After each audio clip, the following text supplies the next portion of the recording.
ఋషికొండలోని తిరుమల తిరుపతి దేవస్థానం వెంకటేశ్వర స్వామిని దర్శించుకున్న మాజీ మంత్రి వైసీపీ జిల్లా అధ్యక్షుడు గుడివాడ అమర్నాథ్, మాజీ ఎమ్మెల్యేలు, మేయర్, కార్పొరేటర్లు, టీడీపీ అధికారులు వచ్చి 4 నెలలు పూర్తవుతున్న సందర్భంగా ఎన్నికల్లో ఇచ్చిన హామీలు నెరవేర్చడం వల్ల దావోట్ చేయడానికి వెంకటేశ్వర స్వామిపై ఇలాంటి నిందలు వేసి వైసీపీపై ప్రచారం చేస్తున్నారని, వెంకటేశ్వర స్వామి లడ్డు ప్రసాదం తయారీలో కల్తీ నెయ్యి జరిగి ఉంటే ఎక్కడ జరిగింది, ఎప్పుడు జరిగిందనేది ఒక ముఖ్యమంత్రిగా తేల్చి చెప్పాలని డిమాండ్ చేశారు.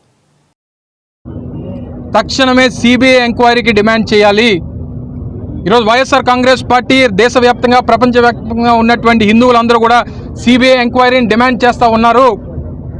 మీరు చేసినటువంటి ఆరోపణలో వాస్తవం ఎంత, నిజం ఎంత, లేదా మీరు రాజకీయాలకు వాడుకున్నారా లేదా అనేటువంటిది బయట పెట్టాలి. మీరు వేసినటువంటి సిట్లతోనే, మీరు వేసినటువంటి కమిటీలతో ఎవరికి నమ్మకం లేదు. ఎందుకంటే గతంలో కూడా మేము కూడా ప్రభుత్వాల్లో ఉన్నాం. ఆ కమిటీలు ఏ రకంగా పనిచేస్తాయో, ఎవరి కింద పనిచేస్తాయో, ఎవరి కోసం పనిచేస్తాయో అనేటువంటిది మాకు తెలుసు.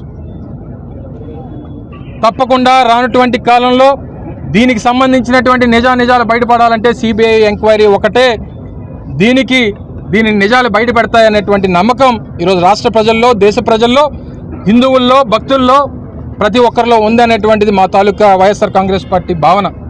చివరికి నిన్న జగన్మోహన్ రెడ్డి గారు తిరుపతి వెళ్ళాలని చెప్పి నిర్ణయం తీసుకుంటే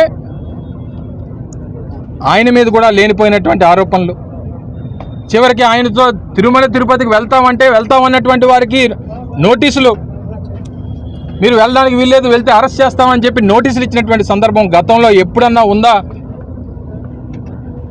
ప్రపంచంలోనే అతిపెద్ద ప్రజాస్వామ్యం చెప్పుకునేటువంటి భారతదేశంలో, సెక్యులర్ దేశంలో ఎవరి తాలూకా మనోభావాలు, ఎవరి తాలూకా మతం, ఎవరి తాలూకా ఆలోచనలు వారికి ఉంటాయనేటువంటిది అందరికీ తెలిసినటువంటి ఈ దేశంలో గతంలో 5 సార్లు ముఖ్యమంత్రిగా ఇదే వెంకటేశ్వర స్వామికి పట్టు వస్త్రాలు పెట్టినటువంటి జగన్మోహన్ రెడ్డి గారు, గతంలో వారి తండ్రి రాజశేఖర రెడ్డి గారు ఆయనకు 5 సంవత్సరాలు పట్టు వస్త్రాలు పెట్టినటువంటి కుటుంబం చివరికి ఆయన్ని డిక్లరేషన్ ఇమ్మని చెప్పి